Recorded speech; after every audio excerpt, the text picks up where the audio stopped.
Lucas, capítulo 1, versículos 26 a 56.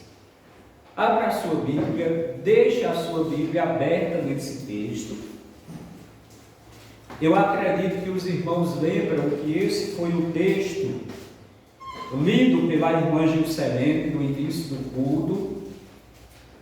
Nós não vamos repeti-lo, justamente porque a irmã Gilcelene já leu, mas você deixa a sua Bíblia aberta no texto, porque nós, ao longo da mensagem, poderemos ler alguns versículos dos que aqui estão. Lucas, capítulo 1, versículo 26 ao 56. Nesse texto, que foi lido no início do culto pela irmã Gilcelene, ele se divide em 3 partes. Dos versículos 26 ao 38, fala sobre o anúncio do anjo Gabriel a Maria. E diz que 6 vezes depois que Isabel, prima de Maria, estava grávida, o anjo foi até Nazaré dar a Maria a notícia que ela também ficaria grávida. Maria era virgem e estava noiva de um homem descendente de Davi chamado José. Ao ouvir a saudação do anjo, ela ficou atemorizada. O anjo, porém, disse para ela que não temesse, porque ela conceberia e daria à luz um filho, a quem deveria pôr o nome de Jesus, e este menino seria filho do Deus Altíssimo, herdaria o trono de Davi, seu antepassado, segundo a carne, e o reino dele não teria fim. Maria então pergunta para o anjo como poderia isto acontecer se ela era virgem. E o anjo diz que sobre ela desceria o Espírito Santo e que ela ficaria grávida por um milagre. O anjo também diz para Maria que Isabel, sua prima, estava grávida de 6 vezes. Mesmo que Isabel já fosse uma mulher idosa e fosse estéril, ela havia concebido, porque para Deus não há nada impossível em seus propósitos. Maria então responde ao anjo: aqui está a serva do Senhor, que se cumpra em mim conforme a tua palavra. E o anjo se ausentou dela. A segunda parte do texto vai dos versículos 39 ao 45, que diz que Maria foi visitar Isabel, sua prima. E quando Maria cumprimenta Isabel, a criança no ventre de Isabel pula. Isabel, cheia do Espírito Santo, louva a Deus e chama Maria de mãe do meu Senhor, se referindo a Jesus, se referindo à criança no ventre de Maria. Isabel conclui dizendo que Maria é bem-aventurada, ou seja, feliz. E por que ela é bem-aventurada? Porque ela creu nas palavras que foram ditas a ela pelo anjo, que aquelas palavras seriam cumpridas. Aqui nós temos, irmãos, o momento da justificação de Maria. Ela foi salva e justificada porque creu na mensagem do anjo, de que através dela nasceria o Salvador, visto que a salvação é pela fé. Aquele que crê será salvo. A terceira parte desse texto vai dos versículos 46 ao 56, onde nós temos o cântico de Maria. Maria, cheia do Espírito Santo, louva e se alegra em Deus, seu Salvador. Ela diz que Deus olhou para ela com misericórdia e fez maravilhas por causa disto. Ou seja, das misericórdias de Deus em sua vida, todos, em todas as gerações, dirão que ela foi uma mulher abençoada, ou seja, privilegiada. Ela também exalta a santidade de Deus e relembra as misericórdias de Deus para com seu povo, Israel. Quero aqui fazer uma pausa. Os irmãos estão vendo o que tem acontecido lá em Israel. Israel tem sido bombardeado, vítima dos grupos terroristas, mas Deus não desampara o seu povo. Deus não desampara Israel. Israel é uma nação que tem a sua história e a sua vida atrelada às profecias bíblicas, e a Bíblia garante que em tempo nenhum Israel será destruído. Ele será combatido, ele será apertado, ele será afligido, porém não destruído. Maria diz que o que está acontecendo com ela, ou seja, o Salvador que está para nascer, é o cumprimento das promessas que Deus havia feito a Abraão. Isto é, que em um dos seus descendentes, todas as famílias da terra seriam abençoadas. Então, domingo passado, eu preguei a mensagem que teve por título Maria, a mãe do nosso glorioso Salvador. E eu disse que essa mensagem ela tinha duas partes. Domingo passado, eu preguei sobre a primeira parte da mensagem, que foi o que é dito sobre Maria que não a honra. E eu expliquei para os irmãos que os católicos, eles, na tentativa de honrar Maria, porque eles adoram Maria como Deus, eles dizem coisas sobre ela que não está na palavra de Deus. Inventam falsas doutrinas a respeito dela. E nós vimos que dizem que Maria é a mãe de Deus, mas na verdade ela não é a mãe de Deus, porque para ser a mãe de Deus ela teria que ser igual a Deus e ter gerado a natureza divina de Jesus. E ela não gerou a natureza divina de Jesus, mas foi gerado na sua barriga Jesus homem. Dizem que ela é imaculada, ou seja, que nasceu sem ser manchada pelo pecado original e que permaneceu sem pecado durante toda a sua vida.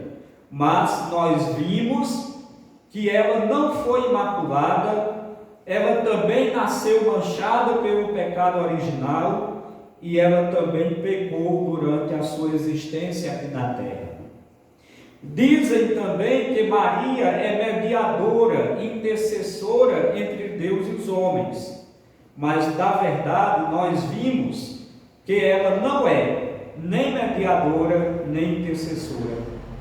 Na primeira carta de Paulo a Timóteo, capítulo 2, versículo 5, diz: porquanto há um só Deus e um só mediador entre Deus e os homens, Cristo Jesus, homem.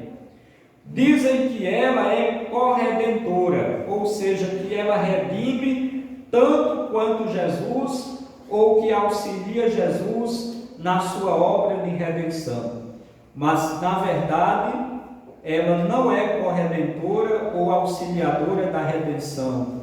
Em Atos dos Apóstolos, capítulo 4, versículo 12, diz: e não há salvação em nenhum outro, porque debaixo do céu não existe nenhum outro nome dado entre os homens, pelo qual importa que sejamos salvos. Dizem também que Maria foi virgem perpetuamente e nunca teve relações sexuais, nem mesmo com seu marido José. Mas, na verdade, nós vimos que ela não foi virgem para sempre. Ela era virgem no momento em que recebeu o anúncio do anjo. Para ficar grávida de Jesus, ela não precisou da participação de homens, porque foi um milagre, foi uma obra de Deus. Mas depois que ela deu a luz a Jesus, ela casou com José e teve uma vida normal de marido e mulher. Inclusive tiveram outros filhos, como diz em Marcos capítulo 6, versículo 3, que os nomes dos irmãos de sangue de Jesus eram Tiago, José, Judas, Simão, e ele também tinha irmãs mulheres. Então isso é um lembrete do que nós vimos domingo passado. Hoje, na segunda parte desta mensagem,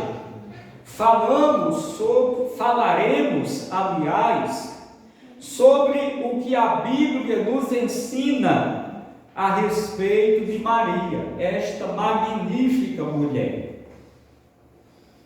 E nós, os crentes batistas e boa parte dos protestantes, somos aqueles que verdadeiramente honram a Maria. Nós não a adoramos como Deus, mas nós a honramos porque nós dizemos sobre ela exatamente o que a Bíblia diz. Nós não inventamos doutrinas falsas sobre ela para colocá-la no pedestal, dando a ela uma glória, uma honra e um louvor que ela não tem. Mas nós não podemos nos furtar de dizer o que o Evangelho diz sobre ela e de tirar lições para a nossa vida através da vida dela. Em primeiro lugar, Maria foi uma mulher agraciada por Deus. Em Lucas capítulo 1, versículo 28, agora vá para o texto, que você está com ele aberto nas suas mãos. Lucas capítulo 1, versículo 28, diz: e entrando o anjo, aonde ela estava, disse: alegra-te, muito favorecida, o Senhor é contigo. Agora vá para o versículo 30. Você está no 28, vá para o 30. Mas o anjo lhe disse: Maria, não temas, porque achaste graça diante de Deus. Ela foi uma mulher agraciada. Ela não é cheia de graça no sentido de ser a fonte da graça, porque a fonte da graça é Jesus. Dele emana toda a graça. Mas ela é agraciada, ou seja, ela recebeu a graça. Ela não é a fonte da graça, ela é alvo da graça. Ela não é a dona da graça, mas ela é a receptora da graça. Ela encontrou graça diante de Deus. E o que significa a palavra graça? Graça significa favor não merecido. É algo que nós recebemos de Deus que nós não merecemos. Maria, mesmo sem merecer, mas como qualquer membro da raça humana, não merece nada da parte de Deus, Se Deus nos abençoa, é pela sua graça. Se nós acordamos vivos, é pela sua graça. Se nós temos o pão na nossa mesa, é pela graça. Se nós tivemos a oportunidade de ouvir o Evangelho, de crer em Cristo como Salvador, é pela graça, porque nós não somos merecedores. Maria, ela recebeu a graça de ser escolhida para trazer o Salvador ao mundo, para ser a mãe do Salvador. Havia em Israel, durante muitos séculos, essa expectativa. Todas as jovens, todas as virgens de Israel traziam essa expectativa: serei eu a mãe do Messias? Porque havia as profecias que diziam que uma virgem traria ao mundo o Messias. Mas, desde que essa promessa foi feita, durante muitos séculos, entre todas as mulheres, entre todas as jovens, entre todas as virgens de Israel, ela foi a privilegiada. Por isso, ela foi agraciada. Em segundo lugar, ela foi uma mulher disponível para Deus. No versículo 29, olha aí para o versículo 29 que está no seu texto. O versículo 29 diz que ao ouvir a saudação do anjo, ela se perturbou. E por que ela se perturbou? Porque o anjo estava dizendo para ela que ela ia ser mãe. Ora, Maria, ela era noiva de José. E o noivado naquela época era um compromisso seríssimo. Se uma jovem que estivesse noiva, ela aparecesse grávida e fosse de outro homem, ela poderia ser apedrejada. Ela, Maria, recebe a mensagem do anjo, que informa a ela que ela vai ser mãe. Ela não duvida da mensagem, mas ela pergunta como. E o anjo responde no versículo 35. Alguém lê o versículo 35, por favor. E eis que em teu ventre conceberás e darás à luz um filho, e por-lhe-á o nome de Jesus. Versículo 35. A 35. E respondendo o anjo, disse-lhe: descerá sobre ti o Espírito Santo, e a virtude do Altíssimo te cobrirá com a sua sombra, pelo que também o santo que de ti há de nascer será chamado Filho de Deus. Então essa é a pergunta: como eu ficarei grávida? E o anjo diz: pelo poder do Espírito Santo. Será um milagre. E diante dessa resposta do anjo, Maria dá a resposta dela. Versículo 38. Alguém lê? Então disse Maria: aqui está a serva do Senhor, que se cumpra em mim conforme a tua palavra. E o anjo se ausentou dela. Então, aqui mostra que ela foi uma mulher disponível para Deus. Esse é o segundo ponto. Primeiro ponto, Maria foi uma mulher agraciada por Deus. Segundo ponto, ela foi uma mulher disponível para Deus. Meus irmãos, Deus tem um plano para a sua vida. E se você abraçar esse plano, Ele há de realizar. Note que ao dizer sim para Deus e para seus planos, Maria estava assumindo riscos. Ela podia ser acusada de adultério e ser apedrejada. Ainda hoje, aqueles que querem ser fiéis a Deus devem assumir riscos. Quando um rapaz crente, por exemplo, ou uma moça crente diz: eu vou me casar virgem, o mundo ridiculariza esse jovem, essa jovem. Isso é motivo de escárnio, de zombaria. Mas mesmo que você seja zombado e escarnecido por causa das suas posições e das suas convicções de fé, saiba que vale a pena ser fiel a Deus. Ser fiel a Deus ainda hoje traz riscos, mas aquele que é crente, ele faz exatamente como Maria fez. Ele assume os riscos. Ela assumiu e disse: eis aqui a serva do Senhor, faça-se em mim conforme a tua palavra. Em terceiro lugar, ela foi bendita entre as mulheres, mas não sobre as mulheres. Versículo 42, Lucas 1:42. Diz que Isabel exclamou em alta voz: bendita és tu entre as mulheres, e bendito o fruto do teu ventre.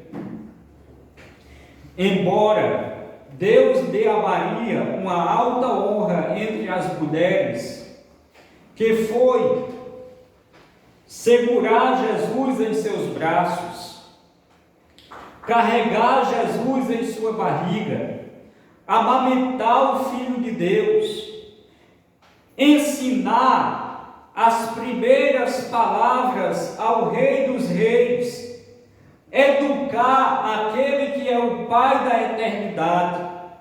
Que sublime privilégio!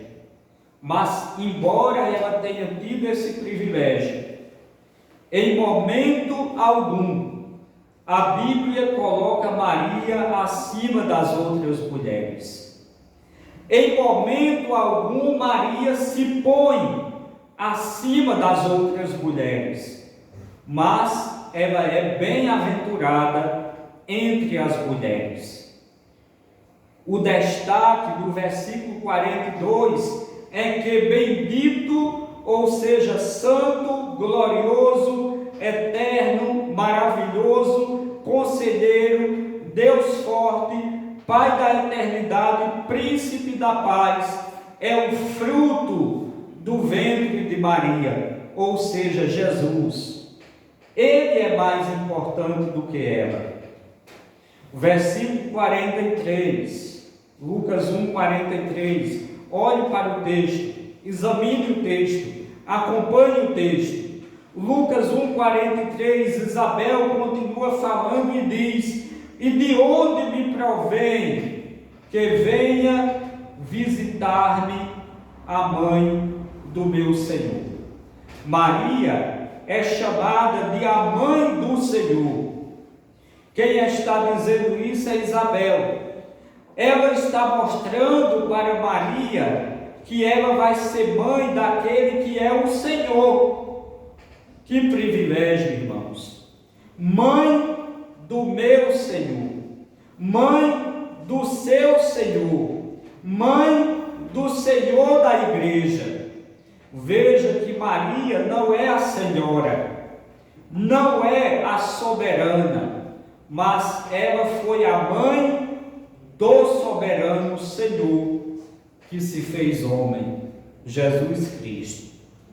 Versículo 46, ainda Isabel continua falando e ela diz, versículo 45, aliás, ela diz: bem-aventurada a quem creu, porque serão cumpridas as palavras que lhe foram ditas da parte do Senhor.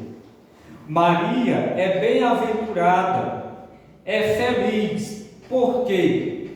Por causa da sua fé, porque creu. Sabe quando você e eu somos bem-aventurados? Sabe quando você e eu somos felizes?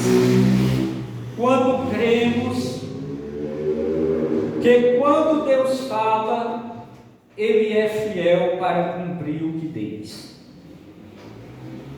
Quando você crê que Deus tem um plano para a sua vida e você abraça este plano, você é bem-aventurado, você é feliz.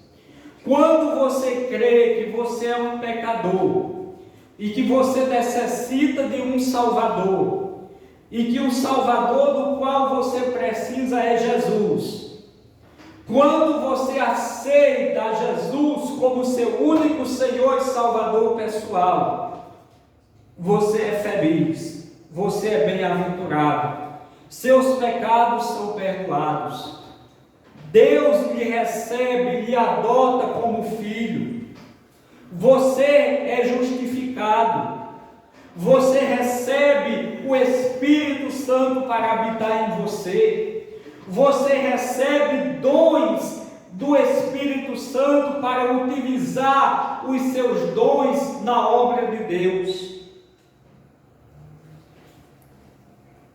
Em quarto lugar, Maria foi uma mulher que reconheceu que Deus está no controle da história. E ela engrandece a Deus pelas obras de Deus em sua vida. Lucas capítulo 1, versículo 48 ao 55. Acompanhe o texto. Aqui é o cântico de Maria. E ela diz: porque contemplou da humildade da sua serva. Pois desde agora todas as gerações me considerarão bem-aventurada, porque o poderoso me fez grandes coisas, santo é o seu nome. A sua misericórdia vai de geração em geração sobre os que o temem.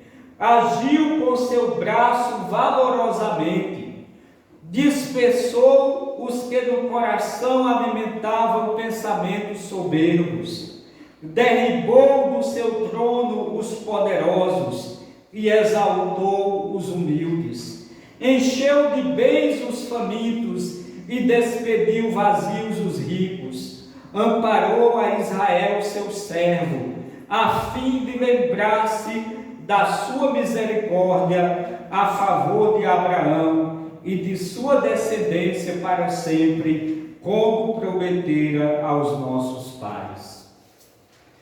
No cântico de Maria, ela mantém sua postura de humildade, não tem soberba no coração. Ela sabe que toda honra e glória não são para ela, mas pertencem somente a Deus. Maria é uma mulher que reconhece que Deus está no controle da história e ela engrandece a Deus pelas obras magníficas de Deus. Em seu cântico, Maria fala em revolução. Ela fala de revolução social.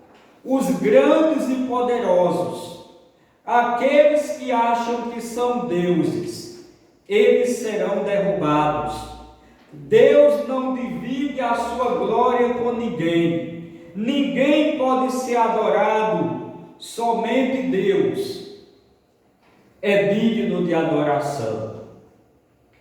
Ela fala de revolução política. Ela diz que os grandes reis da terra passaram e ainda vão passar. O único reino que durará para sempre é o do nosso Senhor Jesus Cristo.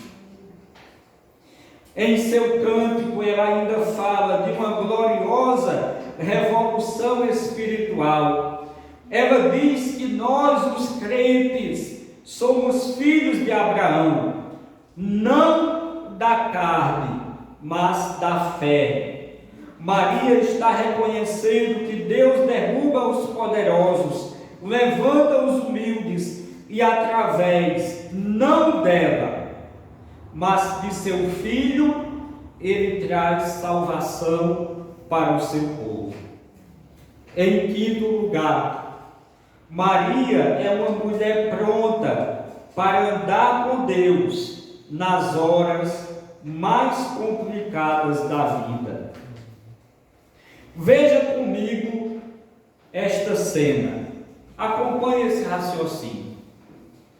Maria está grávida. Ela sabe de quem está grávida? Do Espírito Santo. Ela sabe a quem vai dar a luz? Jesus, o Filho de Deus. Acontece um recenseamento e ela precisa ir com José de Nazaré para Belém. São 130 quilômetros a pé ou de jumento. Chega em Belém, não tem vaga na hospedaria e fica em uma manjedoura. Agora surge uma ordem de Deus: fuja com o menino para o Egito, atravessar o deserto do Sinai, 400 quilômetros, e depois de alguns anos voltar para Nazaré. Maria podia dizer: eu não vou a pé para Belém, eu sou a mãe do Rei dos Reis. Ela poderia dizer: fugir por quê? O meu filho não é todo poderoso. Ela poderia ainda dizer: não, aqui no Egito está muito bom, nós estamos prosperando. Para que voltar para Nazaré, aquele fim de mundo? Afinal, alguma coisa boa vem de Nazaré. Ela não fala nada disso. Ela sabe que Deus está no controle de todas as coisas e ela está disposta a obedecer a Deus, mesmo nos momentos mais difíceis da vida. Será que nós temos essa disposição de andar com Deus mesmo nos momentos mais difíceis da vida? Existem dois tipos de pessoas. Tem um tipo de pessoa que anda com Deus só quando tudo vai bem, quando as coisas se desmantelam e vem a luta, ela abandona Deus. E tem um outro tipo de pessoa que é ao contrário, anda com Deus só quando a coisa está ruim, para ver se melhora. Quando melhora, se afasta de Deus. Sabe o que Maria está nos ensinando?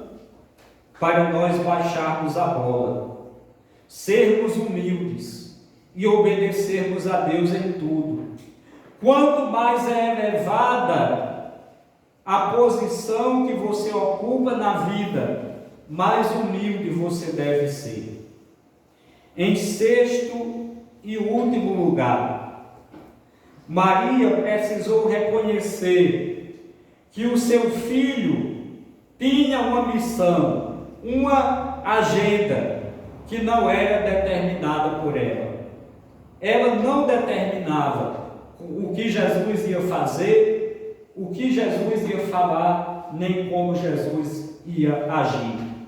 E ela teve que entender isso. Abra em Marcos capítulo 3, versículo 20 e 21. Marcos capítulo 3, versículo 20 e 21.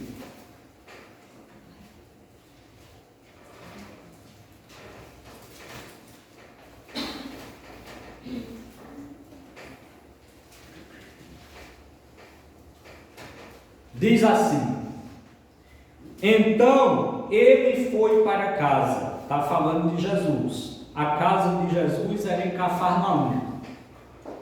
Não obstante, a multidão afluiu de novo, de tal modo que nem podiam comer.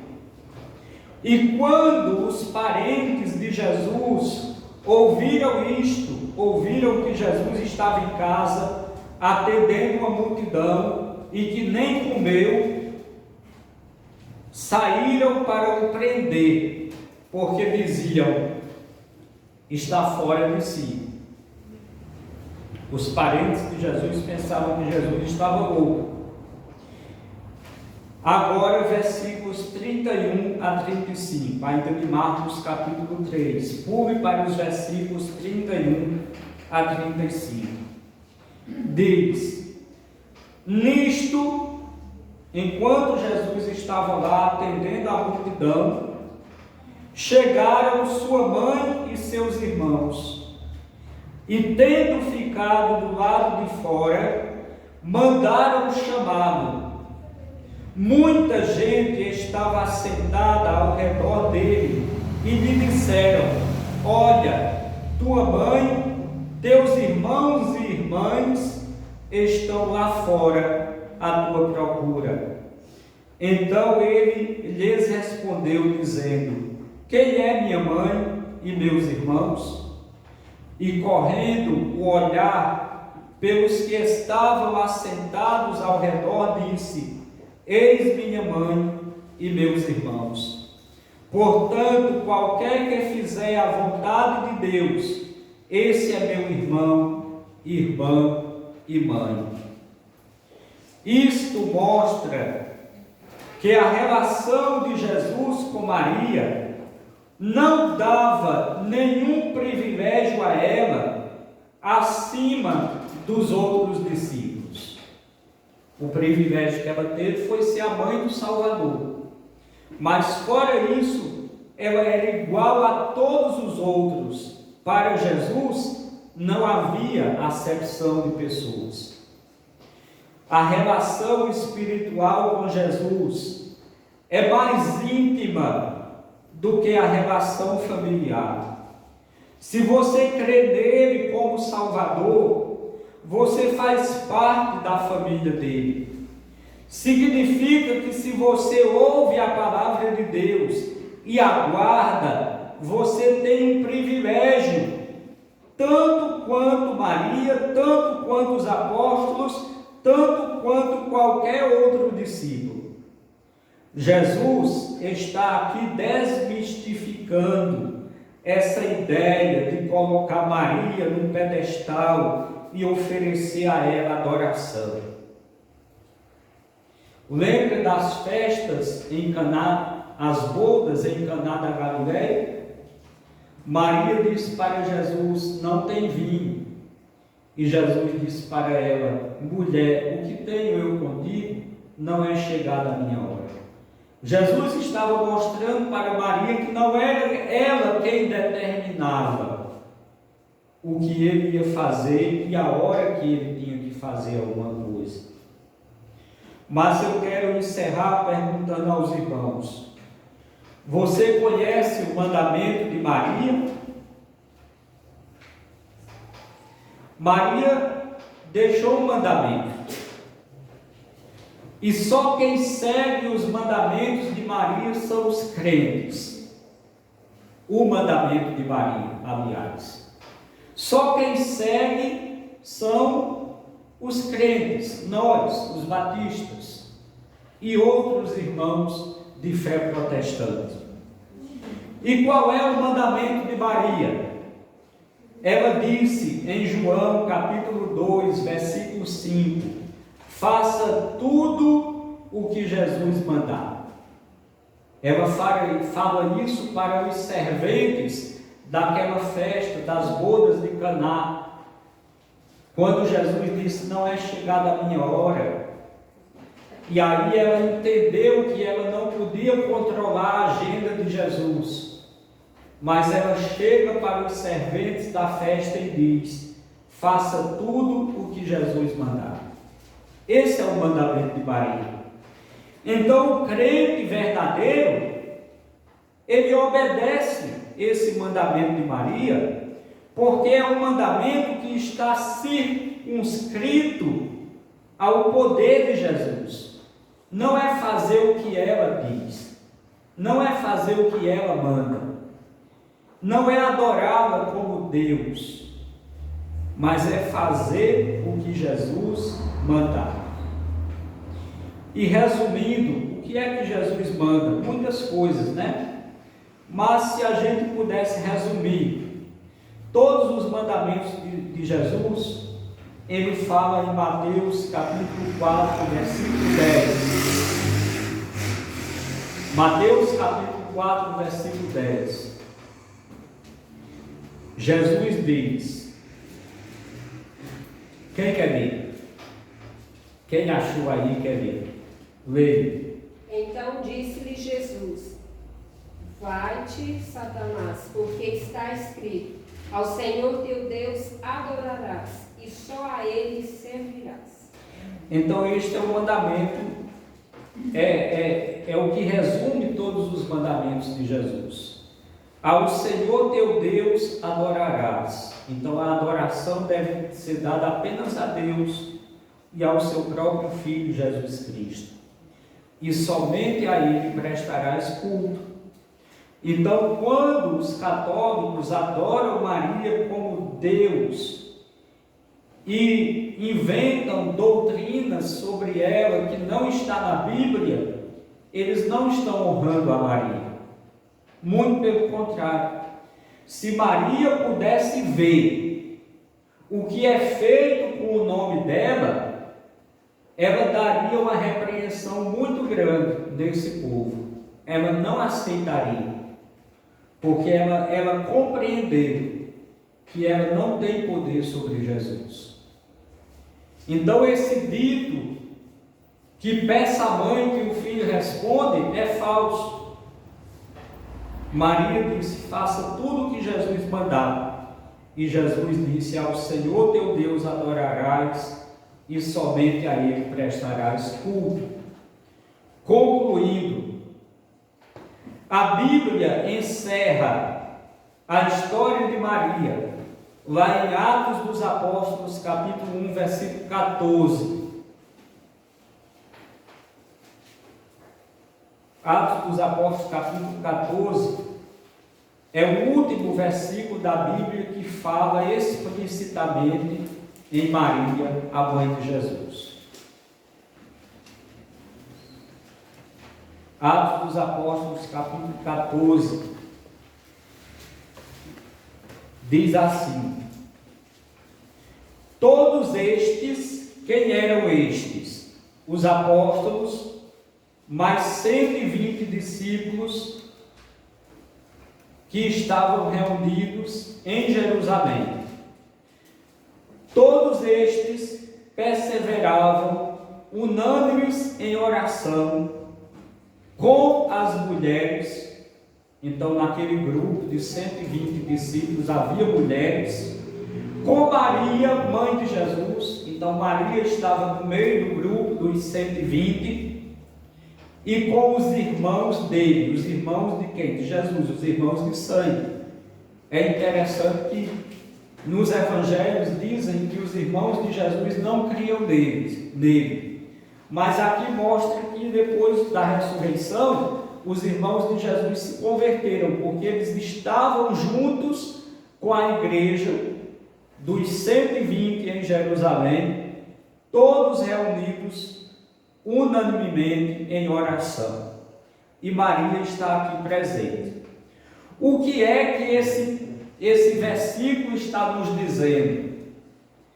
Aqui Maria não aparece como a Senhora, como a Mãe de Deus, como a Imaculada, como a mediadora, como a intercessora, como a corredentora. Não. Mas aparece como uma discípula de Jesus na igreja de Jerusalém. Então, digamos que aqui fôssemos aquele grupo lá em Jerusalém. Então, aqui alguns dos irmãos seriam os apóstolos, alguns outros irmãos seriam discípulos e discípulas, e alguma das mulheres aqui seria Maria, cultuando a Deus, participando da igreja. Não como a senhora da igreja, mas como uma discípula de Jesus, como uma crente, uma discípula de seu filho. Então, não é verdade que nós, os protestantes, os batistas, odiamos a Maria. Pelo contrário, nós somos os que verdadeiramente honramos Maria. Não inventamos doutrinas falsas sobre ela, mas falamos dela exatamente o que a Bíblia fala. Então nós aprendemos na mensagem de hoje que Maria foi uma mulher agraciada por Deus, que ela foi uma mulher disponível para Deus, que ela foi bendita entre as mulheres, mas não acima das outras mulheres, que Maria foi uma mulher que reconheceu que Deus está no controle da história e ela engrandece a Deus pelas obras maravilhosas de Deus em sua vida, que Maria foi uma mulher pronta a andar com Deus nas horas mais complicadas da vida e que Maria precisou reconhecer que ela não mandava no seu filho, que o seu filho tem uma missão, uma agenda que não era determinada por ela. Por quê? Porque Jesus era o Filho de Deus. Amém? Que Deus abençoe os irmãos.